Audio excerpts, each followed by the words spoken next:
Bismillahirrahmanirrahim. Pertemuan ke-7 kita mulai. Dan Bapak akan share screen-nya.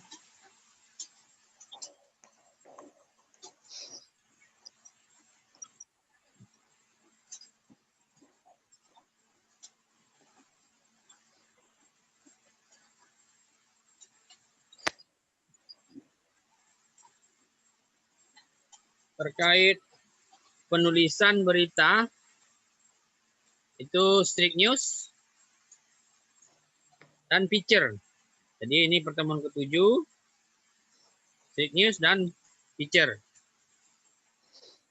Jadi sekarang kita, kalau strict news itu kan berita yang lempeng atau biasa, dan kita coba merancang liputan mendalam, itu in-depth reporting.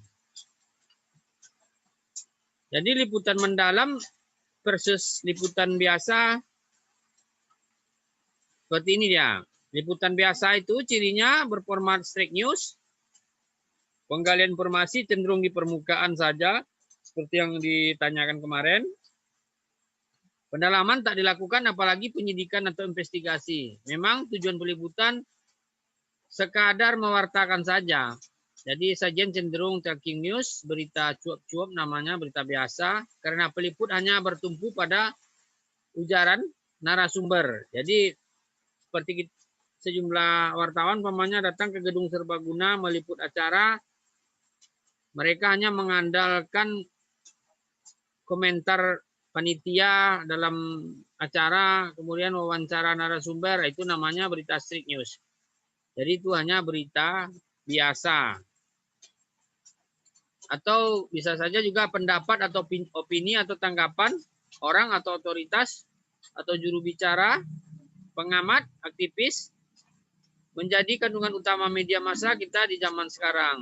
Jadi wartawan cenderung meminta pendapat, bukan penjelasan hubungan sebab akibat.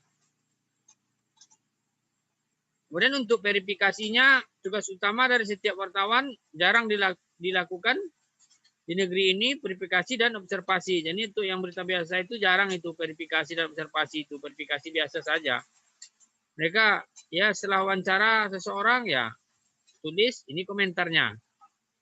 Tidak ada verifikasi lain gitu atau tidak ada observasi lain. Jadi tanpa verifikasi dan observasi itu apa beda sajian pers dengan isi media sosial. Jadi seakan-akan itu berita strict news itu ya seperti hanya media sosial saja. Seharusnya berita media massa informasi biasa. Contoh kasus tracking news gaya media online kita. Jadi kecepatan merupakan kata kunci media online di negeri kita ini. Prinsipnya siapa cepat dia pemenang. Alhasil atas nama kecepatan sebuah standar jurnalisme bisa diabaikan. Keberimbangan berita misalnya bisa nomor sekian, maka satu berita pun bisa satu narasumber, bukan sekian berita. Bukan 3 atau 4, 5 narasumber gitu. Jadi spekulasi dan sensasi. Dalam adu cepat, spekulasi sangat mungkin dilakukan penyaji berita. Juga penggambaran sensasi. Jika demikian, di manakah penghargaan terhadap kode etik wartawan? Makanya kita perlu mengubah strategi. Bila hanya mengandalkan berita permukaan, media massa pasti akan tersisih. Media sosial jauh lebih cepat, jauh lebih agresif, dan lebih berani dalam segala hal, termasuk dalam spekulasi. Benar kan? Ya, Pak. Betul. Media sosial itu lebih cepat, agresif, dan lebih berani dari segala hal, termasuk dalam spekulasi. Jadi bagaimana kita mau bersaing kalau hanya mengandalkan berita strict news saja? Jadi agar selamat meniti bui di zaman serba internet ini, pers harus lekas mengubah strategi lapangan. Terutama media cetak yang sudah mulai kurang digandrungi, sudah tak tepat lagi bertumpu pada sajian tracking news atau berita strict news tadi. Maka agar selamat, liputan mendalam merupakan sajian yang menjanjikan di samping liputan penyidikan atau investigasi, berita kisah atau feature, dan berita analisis. Liputan mendalam telah menolong Tempo, Kompas, dan yang lain. Pernah nengok Tempo? majalah Pernah, Tempo, Pak. Kompas. Pernah Nah, juga. jadi mereka mulai banyak membuat liputan mendalam itu. Liputan khusus oleh Tempo telah terbit menjadi buku seri. Jadi liputan khusus Kompas pun demikian, antara lain seri ekspedisi. Kemudian seperti apa ragam liputan mendalam tersebut? Biasa atau deskripsi, eksposisi, eksplanasi, atau gabungan? Penyidikan, investigasi, atau pengungkapan kasus? Setiap liputan investigasi pasti merupakan reportase mendalam. Jadi semula hanya kini semua butuh, semula hanya menjadi andalan majalah atau tabloid, koran mengandalkan berita permukaan, majalah dan tabloid mengunyah isu usang. Jadi kini agar tak tergilas, koran pun mengeksplorasi in-depth reporting. Media online tak terkecuali, jadi media cyber juga harus melakukan hal demikian. Jadi butuh liputan mendalam. Ciri liputan mendalam itu, sajian bisa berdimensi banyak sekaligus. Bisa ekonomi, sosial, budaya, psikologi, politik, hukum, dan lain-lain. Jadi memetakan keadaan dengan menguraikan hubungan sebab akibat secara jelas, menggambarkan keadaan dengan detail, berargumentasi dengan memaparkan keterangan atau kesaksian para narasumber yang kompeten, bukti-bukti material, dan rujukan yang kuat. Jadi kayak sajian liputan mendalam itu ada 3. Pertama perkisahan atau storytelling atau picture. Kalian kan udah belajar picture kan? Pernah? Udah diajar kan? Udah kan? Ada penulisan picture, udah ada mata kuliahnya kan? Nah, jadi gaya sajian itu ada bentuk picture, ada bentuk analisis, dan ada bentuk penyidikan atau investigasi. Penyidikan di sini bukan kita sebagai penyidik seperti polisi, bukan. Itu gaya sajian liputan mendalamnya bisa saja bentuk investigasi namanya. Lalu langkah menyiapkan liputan mendalam itu brainstormingnya 1. Identifikasi isu-isu menarik dulu. Pilih 1 isu yang paling layak untuk diliput. Jadi identifikasi isu-isu menarik dulu, baru pilih salah satunya. Jadi kembangkan isu pilihan tersebut, gunakan pendekatan mind map, unsur what, why, how, perlu mendapat garis bawah. Jadi unsur yang what, kan ada 5W1H itu. What dengan why sama how ini harus mendapat garis bawah ini. What, apa, why, mengapa, how, bagaimana. Jadi pikirkan apa yang perlu didalami dan dilengkapi dengan menjawab pertanyaan-pertanyaan. Sisi mana yang masih gelap atau remang-remang temaram selama ini. Jadi kita harus tahu juga mana sebenarnya kalau liputan mendalam ini yang masih belum diapungkan ke permukaan oleh orang itu. Istilahnya orang yang belum tahu gitu. Jadi terkait isu itu mata rantai mana saja yang belum lengkap sejauh ini. Jadi kita mencari yang belum lengkap atau yang belum nampak itu. Pikirkan data dan fakta mana yang harus dimunculkan agar sajian kuat nantinya. Jadi rumuskanlah tesisnya atau hipotesis Anda. Di sini juga seperti kita menulis skripsi. Kita rumuskan tesisnya itu, kalau yang pakai dugaan itu ya kayak pola penelitian kuantitatif kan. Tapi ini bukan itu. Nah, kemudian rancanglah outline-nya atau tornya berdasarkan semua hal tersebut. Ada yang mau ditanyakan sampai di sini?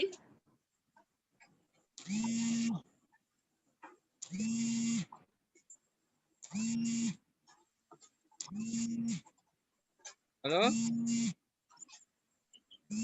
Halo?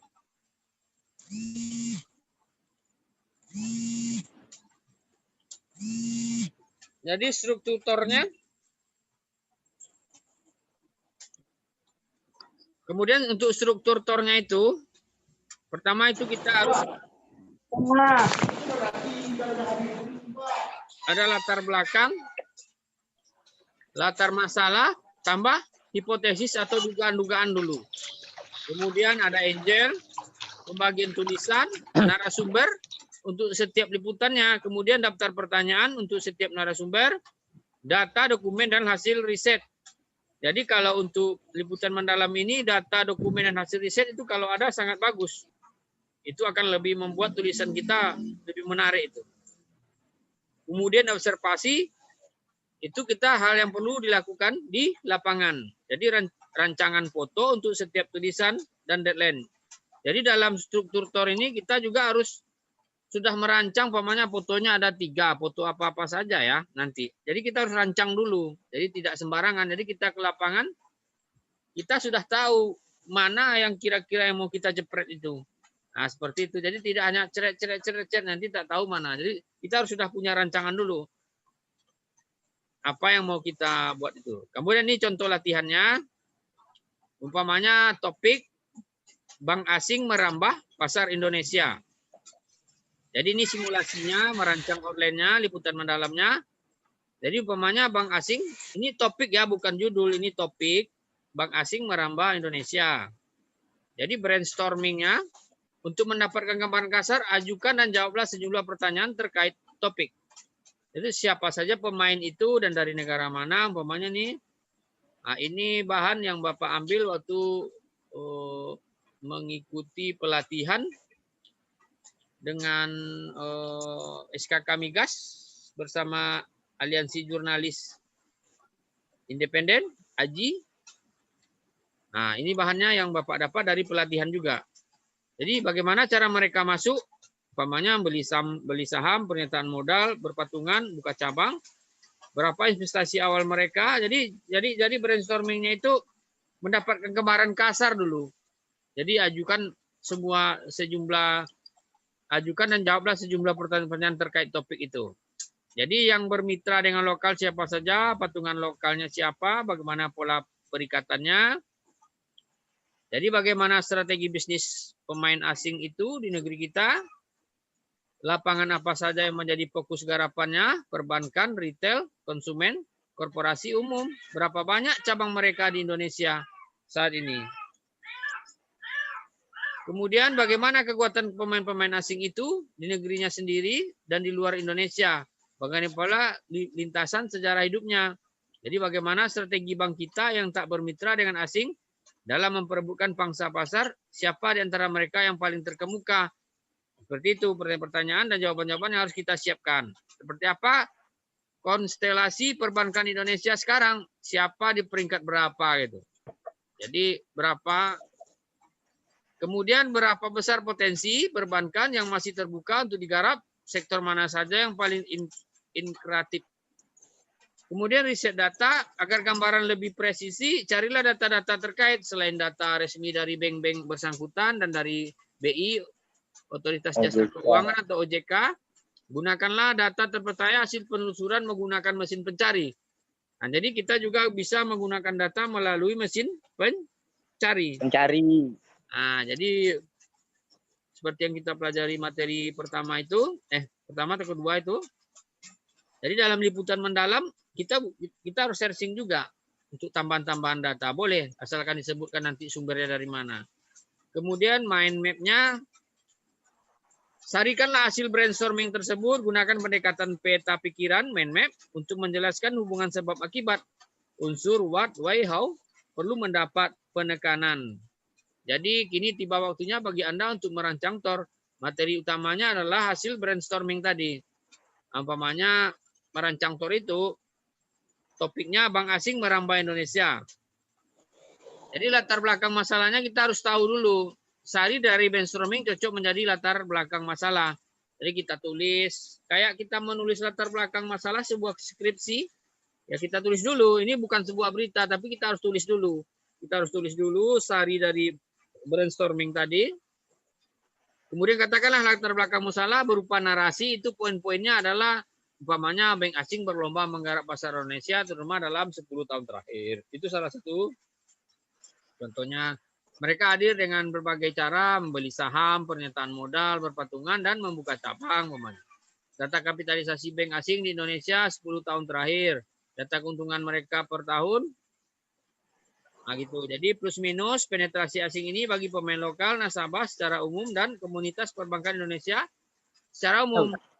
Jadi pertanyaan OJK, bank asing bukan ancaman bagi pemain lokal. Tesis atau dugaan itu, hipotesisnya sebagai pembuat liputan Anda perlu merumuskan tesisnya. Isinya merupakan perkiraan sekaligus penyikapan Anda terhadap masalah. Jadi sama dengan hipotesis. Dugaan-dugaan dulu. Sebuah tesis itu berbunyi, kalau otoritas tak membatasi, asing akan menguasai 70% pangsa perbankan Indonesia 5 tahun mendatang. Ini hanya dugaan saja dulu, semacam hipotesis gitu. Jadi kita dalam liputan mendalam ini ya seperti membuat skripsi atau membuat tesis, mirip gitu. Mirip. Jadi liputan mendalam itu nanti akan menghasilkan tulisan yang enak dibaca. Jadi untuk angelnya, agar tak terlalu melebar, liputan mungkin masih perlu Anda batasi. Gunakan angel baru, misalnya pilih satu dari alternatif berikutnya. Bank lokal kurang perkasa, asing pun menyerbu, umpamanya. Itu angelnya. Regulasi longgar, bank asing merambah kemana-mana. Strategi bank asing menggarap pasar lokal. Meniru jurus ampuh bank asing itu, kita sudah mulai mempersempit. Dari yang banyak tadi, kita ambil satu angelnya. Yang mana kira-kira yang mau kita garap. Kemudian umpamanya kita mengambil angel pilihan regulasi longgar, bank asing merambah kemana-mana. Nah, inilah pilihan kita setelah kita analisis berbagai alternatif banyak tadi. Umpamanya menurut kita yang menarik adalah regulasi longgar, bank asing merambah kemana-mana.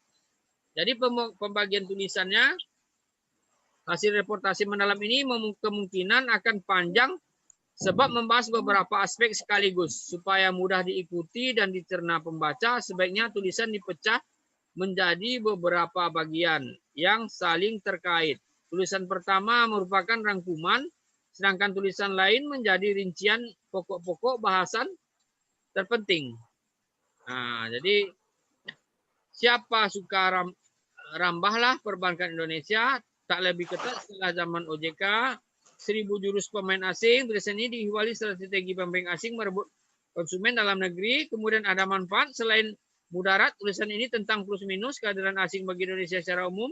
Peta kekuatan perbankan di Indonesia. Kemudian kita perlu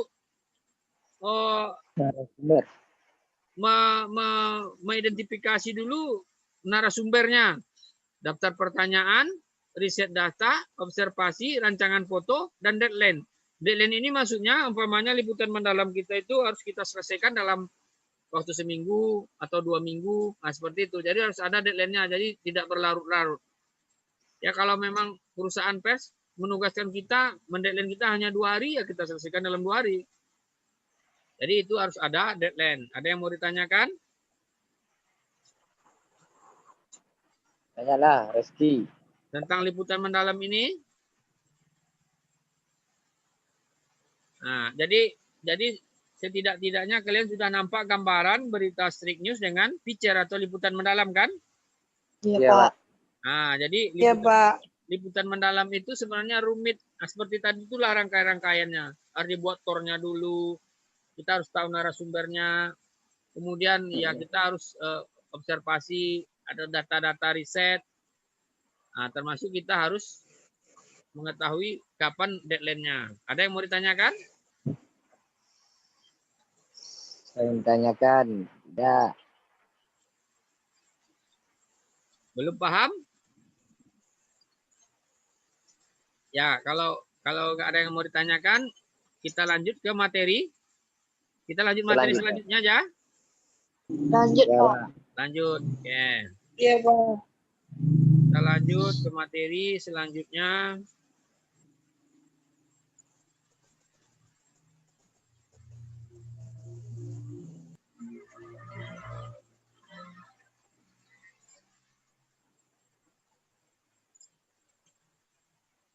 Untuk materi ke-8, yaitu bahasa berita online.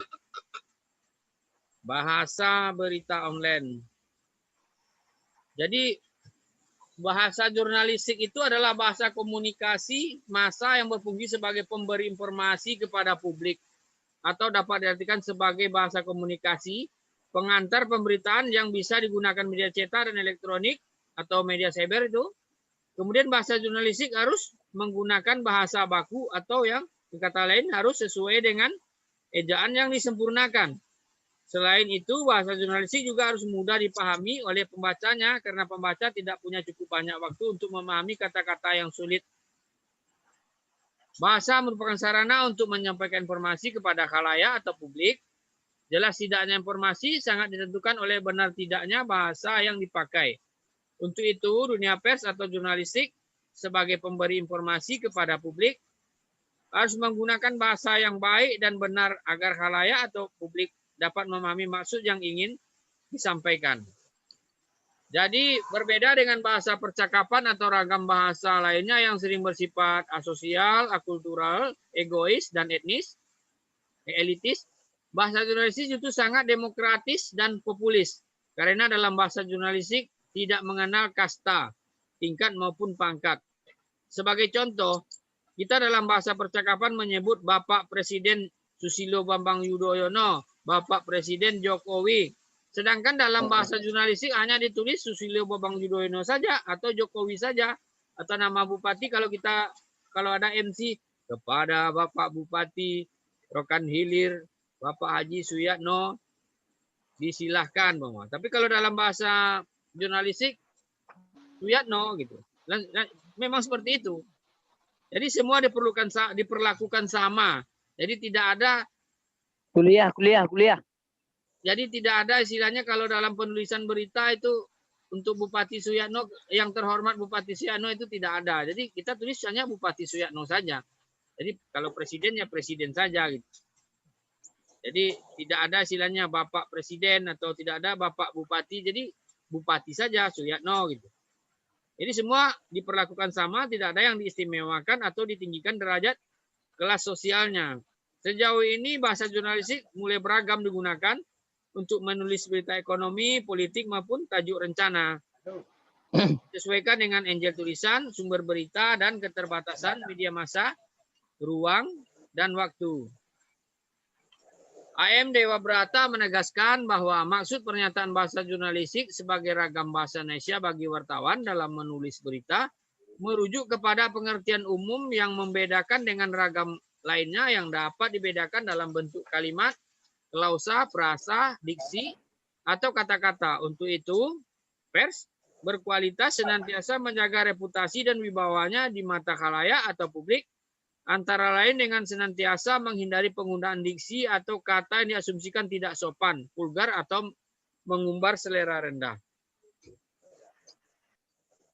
Jadi dalam penggunaan bahasa diperlukan kamus bahasa Indonesia, dan sekarang dipakai adalah itu linknya.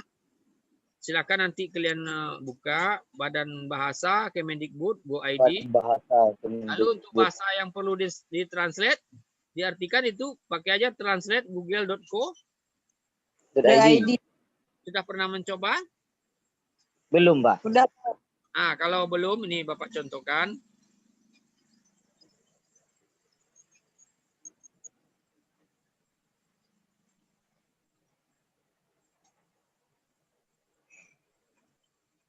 Ini kan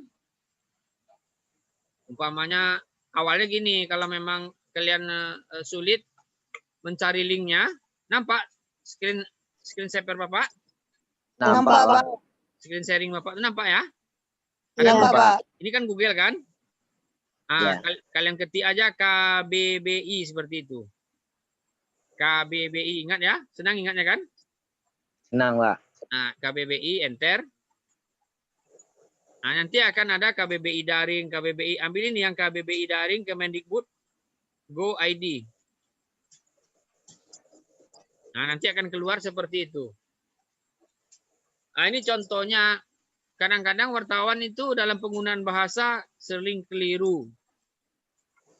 Coba Bapak tanya dulu, mana yang benar kata personel atau personil? Namanya ini personil polisi atau personel polisi yang benar? Personil, Pak. Yang mana? Pakai I. Pakai I. Pakai I. Ya. Oke, kita buktikan melalui Kamus Besar Bahasa Indonesia ini. Personil. Kita cari ya. Ya, Pak. Ya, Pak. Personil. Apa kata KBBI ini? Kita tunggu sebentar. Dia sedang Loading ini. Ini agak Tak lambat boleh jadi kan. ini, Pak. Hari hujan. Bentar ya. Anjir. Ada angin, hujan nih sekarang. Biasanya kencang ini internet Bapak nih. Agak lama juga ya. Ini KBBI daring ini terakhir dimutakhirkan pada bulan Oktober tahun 2020. Nah, belum mau dia. Jadi belum keluar dia. Nah, itu dia. Personil. Kalau dia keluar seperti itu, apa dibilang? Personil. Iya. Berarti ini ada tulisan personel. Di sini ada Iya, nggak Pak. dibilangnya arti personil itu apa? Tidak ada. Ah, Nggak berarti ada. kata yang benar personel atau personil? Personel, Pak, personel. Hah? Kita ganti dengan Personil. E ya. Jadi personel ya. Ya. Oke. Ya. Berarti sering salah kami, Pak. Nah, kalau udah personel Iya, Pak. keluar atau tidak? Keluar, Pak. Ah, apa dibilangnya Oh. situ? Bentuk tidak Anak bakunya itu berarti yang berarti bentuk tidak bakunya adalah personil. Berarti kalian sudah Personil. selama ini menggunakan kata personil saja sudah salah. Nah, Oh iya, Pak. jadi tidak hanya kita biasa, wartawan pun terkadang sering seperti itu. Iya. Kadang-kadang Humas Polres umpamanya ini contoh, bukan saya menyatakan salah, di dalam umpamanya dia ngirim rilis dalam operasi justisi atau operasi apa kayak namanya, kita mengerahkan umpamanya 25 personil katanya. Berarti dia dalam bahasa sudah salah juga. Yang benar adalah personel. Nah, jadi personel itu ini N ini maksudnya noun, ini maksudnya ini maksudnya itu personel itu maksudnya pegawai, anak buah. awak. Ini kalau untuk kapal, pesawat terbang dan sebagainya. Nah, jadi kalau umpamanya satu untuk urusan pegawai, ya kedua untuk urusan personalia bisa saja. Jadi apalagi kira-kira kata yang kalian ragu?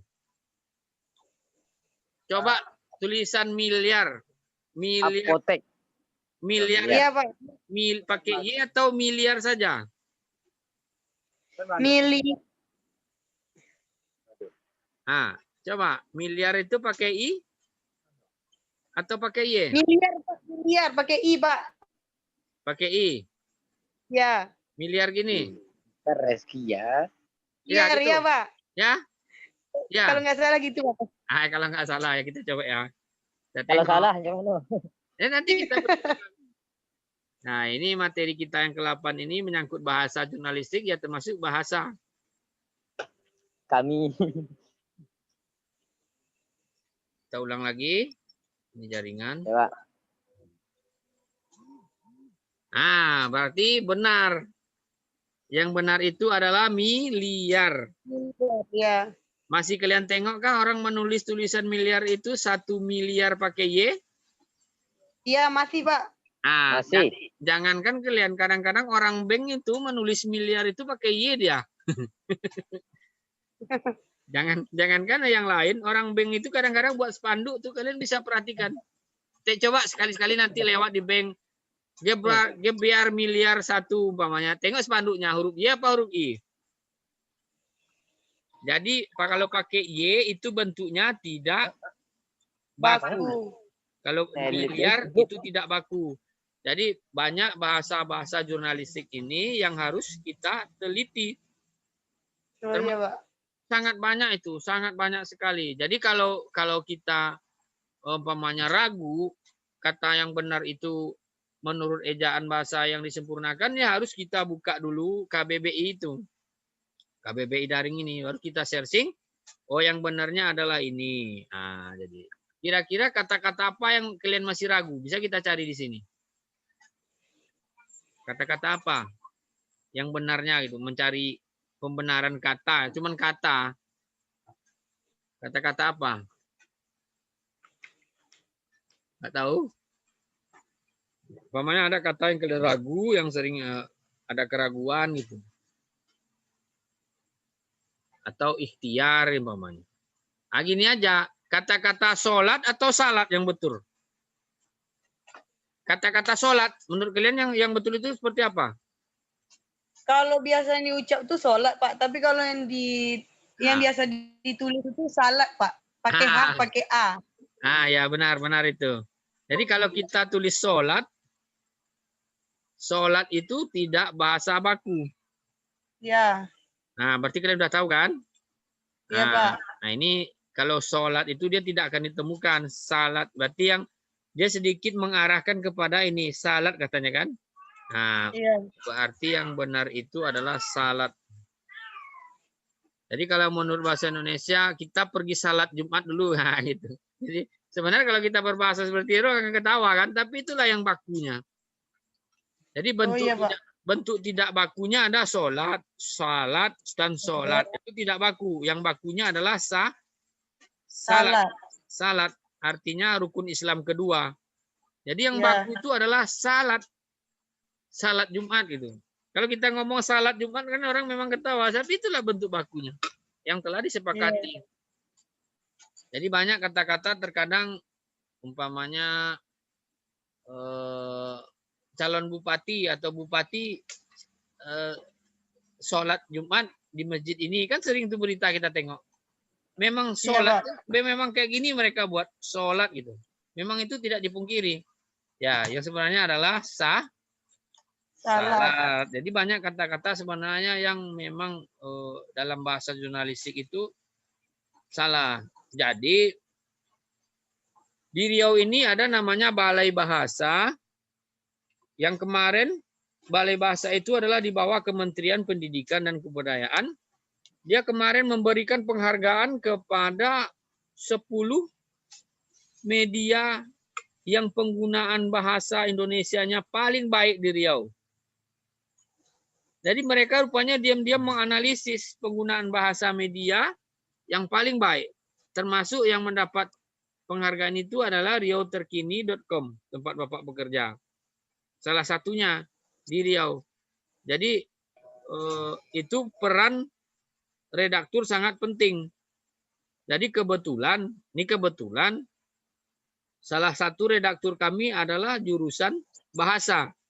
Memang ya kalau orang kuliah jurusan bahasa itu memang setiap hari dia ngunyah-ngunyah masalah bahasa. Jadi mungkin kalau dia ngedit sebelum diterbitkan, dibersihkannya dulu mana kata-kata yang salah. Akhirnya media kami dapat penghargaan ini tahun 2020 bersama 9 media lainnya di Riau. Nah, jadi Balai Bahasa itu kantornya di dalam UNRI itu.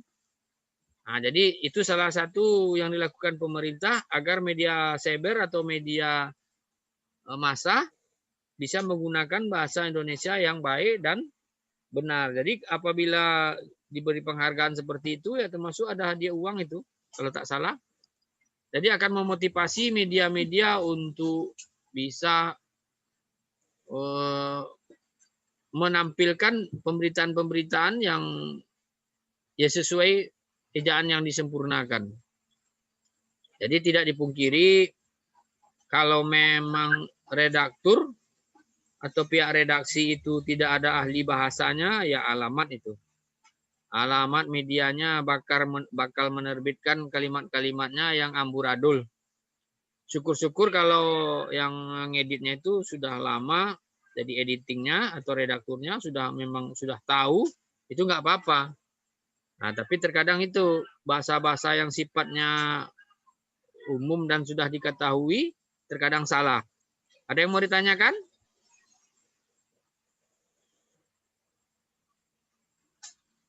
Ada yang mau ditanyakan?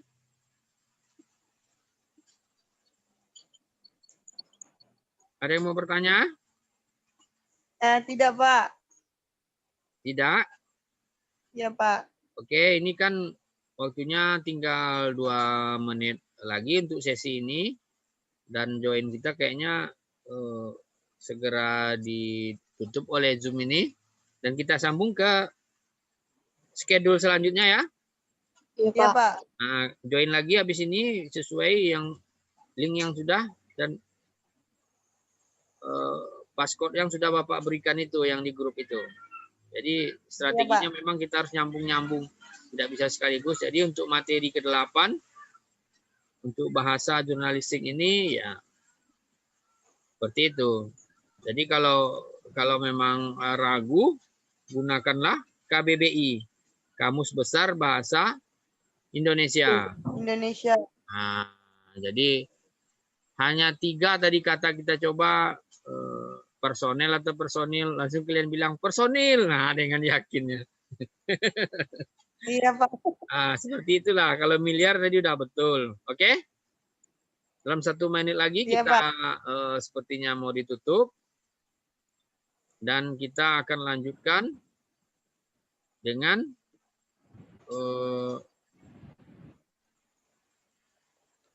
yang pertemuan ke-9 pada link yang akan datang. Oke? Iya Pak. Ya, Pak. Baik Pak. Waalaikumsalam warahmatullahi wabarakatuh. Waalaikumsalam warahmatullahi wabarakatuh.